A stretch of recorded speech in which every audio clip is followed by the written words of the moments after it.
Sabe por quê? Deus ele tem um jeito de agir que às vezes a gente não entende. E quando a gente mais espera que Deus venha nos tratar com esse carinho, nos chamando de uma pepita de ouro, ou seja lá o que for, aí Deus olha para a gente e diz: você é barro. E isso causa algo no nosso coração. E é a partir desse momento que nós começamos a ser trabalhados pelo Senhor. E nós vamos entender que Jeremias, ele vai ter uma experiência com Deus ali, algo que Deus vai mostrar a ele, que parece ser tão simples para nós.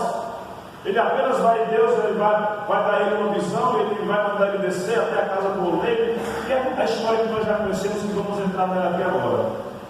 Mas muitas vezes nós nos decepcionamos quando estamos esperando ser tratados por Deus de uma maneira toda especial, e Deus olha para nós e diz: ei, barro, pó da terra.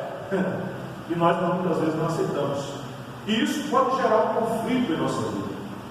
E uma coisa interessante que a gente para analisar, e quando Deus nos trata dessa maneira, nós nos achamos inferiorizados. Aí a gente para fazer uma pesquisa interessante, que se você for analisar quantos tipos de barro existem, antigamente eu pensava que barro era barro, era um só, acabou. Se você for catalogado hoje, existem 200 tipos de barro diferentes. Só que tem um pequeno detalhe: desses 200 tipos de barro, apenas 8 servem para fazer vasos. Ou seja, uma quantidade muito reduzida.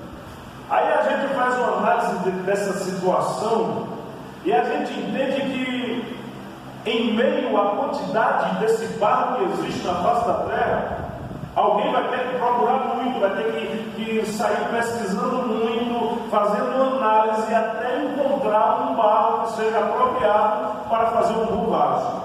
Esse trabalho é fácil? Não é. Vamos entender que quando Deus olha para nós, Ele nos chama de barro, Ele não está nos menosprezando. Mas ali está acontecendo algo incrível que nós vamos ver hoje aqui. De forma breve nós vamos ver que quando nós somos barro, nós não estamos sendo menosprezados. Aí é que está a coisa. É muito difícil encontrar um barro que venha dar um vaso perfeito. E Deus ele teve todo esse trabalho de me procurar cada um dos irmãos aqui. Em meio a esses 200 tipos de barro, Deus te encontrou, me encontrou e nos trouxe, e hoje estamos aqui na sua presença. A partir disso aí, nós já vemos o cuidado que Deus tem conosco. Então não se sinta desprezado por Deus. Amém. Quando Deus ele chega para Jeremias, ele vai dizer: olha, eu quero que você vá até a casa do oleiro. Ele está chamando ali Jeremias para atender um chamado seu. Nós vemos aqui que o primeiro aspecto que nós vemos de Jeremias como profeta, nós vamos falar um pouquinho também sobre a vida do profeta. O primeiro aspecto que nós vemos de Jeremias como profeta é a simplicidade que ele tem. Ele se coloca aqui agora como um servo. A gente já entra na vida do barro novo, mas ele aqui está como um servo. E nós vamos entender, irmãos, que o cristão, para que ele possa ouvir de Deus, para que ele possa ser trabalhado por Deus, a primeira coisa que tem que acontecer, ele tem que ser servo. Ele tem que entender, ele tem que ouvir a voz de Deus. Às vezes nós não entendemos que ouvir a voz de Deus, isso vai acontecer em um momento difícil da nossa vida.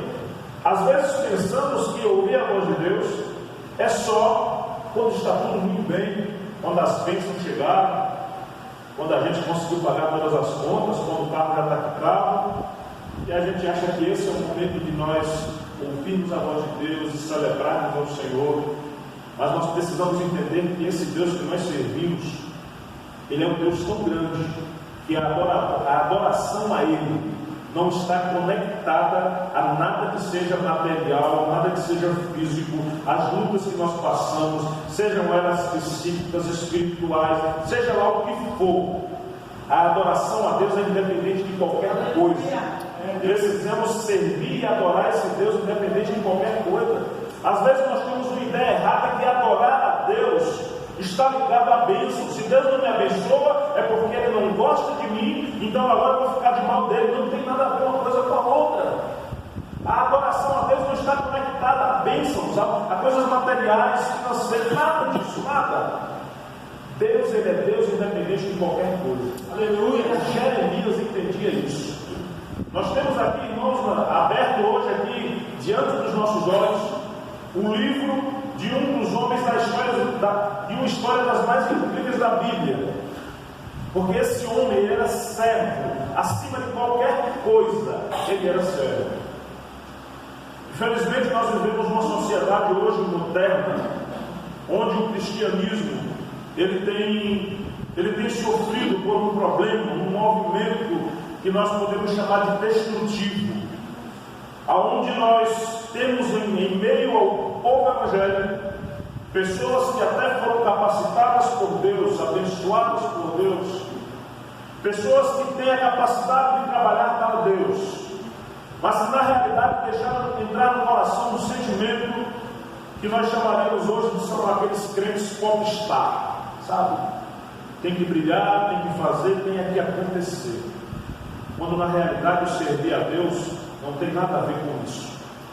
O único nome que tem que aparecer na nossa vida é o de Jesus. Aleluia. O único nome que precisa aparecer dentro da igreja é o de Cristo. Aleluia. Não importa se ele é pregador, um bom pregador, uma boa pregadora, seja lá o que for, a categoria que ele tenha, o nome que precisa aparecer é o de Cristo. E hoje nós vivemos uma geração que muitas vezes nos entristece ao ver a quantidade de popstar que existe no meio evangélico. Como outro dia eu estava ouvindo um pastor falando, e ele disse que foi pregar na igreja, e ele disse que ficou assustado porque chegou lá, ele é um pastor de nome nacional, mas é bem simples, muita bagagem, mas é simples. E ele chegou, o pastor convidou ele para pregar, depois do culto eles foram jantar, e ele disse: pastor, estou impressionado. Eu disse: por quê? Porque você fala igual a gente normal. Ele disse: sim. E era para falar como? Não, porque a quantidade, era uma igreja grande, ele disse: a quantidade de gente que nós convidamos para a nossa igreja aqui, a maioria deles, eles entram e saem aqui, sabe, eles pisam no chão porque não tem outro jeito. Ele disse: olha, eu convidei outro dia uma cantora, e ela, quando subiu no altar, e quando ela foi se apresentar, ela pediu água, eu mandei o obreiro trazer água, ela olhou assim e ela disse: pastor, eu não tomo água dessa marca. Ele teve que mandar o obreiro na cidade procurar a marca. Aí esse pastor diz: a marca da água dessa miserável bebe.